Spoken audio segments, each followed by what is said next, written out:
नमस्कार दोस्तों, आज हम बात करेंगे करंट अफेयर्स के कुछ टॉपिक्स के बारे में। तो पहला टॉपिक है विश्व रेडियो दिवस का। तो प्रधानमंत्री ने विश्व रेडियो दिवस पर रेडियो श्रोताओं और प्रसारण माध्यम से जुड़े अन्य लोगों को बधाई दी।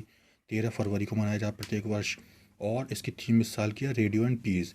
यूनेस्को ने के 36वें सत्र में 3 नवंबर 2011 को 13 फरवरी को विश्व रेडियो दिवस मनाने की घोषणा की गई, क्योंकि 13 फरवरी 1946 को ही संयुक्त राष्ट्र रेडियो की स्थापना की गई थी।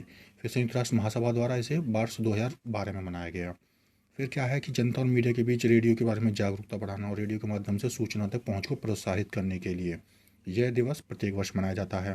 भारत में लगभग कितने रेडियो स्टेशन है? 479, जो कि दुनिया के सबसे बड़े प्रसारकों में से एक बना देते हैं ऑल इंडिया रेडियो को।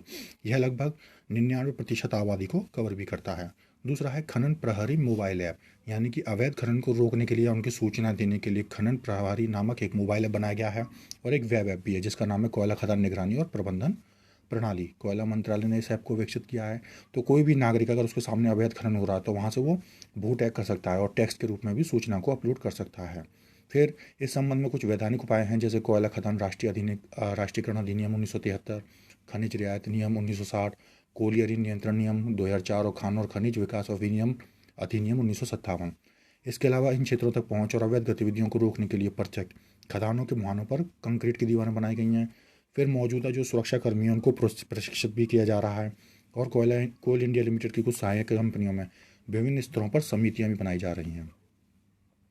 अगला है अपीडा। अपीडा ने अपनी यात्रा के 37 साल पूरे किए। तो 1986 में संसद में एक अधिनियम के माध्यम से बनाया गया था अपीडा, और ये किसके अंतर्गत कार्य करता है? वाणिज्य और उद्योग मंत्रालय के अंतर्गत। इसका पूरा नाम क्या है? कृषि और प्रसंस्कृत खाद्य उत्पाद निर्यात विकास प्राधिकरण, इसे इंग्लिश में शॉर्ट में अपीडा कहते हैं। ये कृषि जिनसों के निर्यात को बढ़ावा देता है। इसके अतिरिक्त क्या करता है? ये चीनी के आयात की निगरानी की भी जिम्मेदारी इसी के पास है। वोकल फॉर लोकल और आत्मनिर्भर भारत के विचारों के अनुरूप अपीडा स्थानीय रूप से जीआई के यानी भौगोलिक संकेतकों को देखता है। उसके साथ स्वदेशी जातीय कृषि उत्पादों के निर्यात को बढ़ावा देने पर भी ध्यान केंद्रित कर रहा है। विश्व व्यापार संगठन ने व्यापार डेटा के आधार पर देखा कि भारत में वित्त वर्ष 2021-22 में 24 यानी को टोटल मिला के 25 बिलियन अमेरिकी डॉलर के निर्यात किया।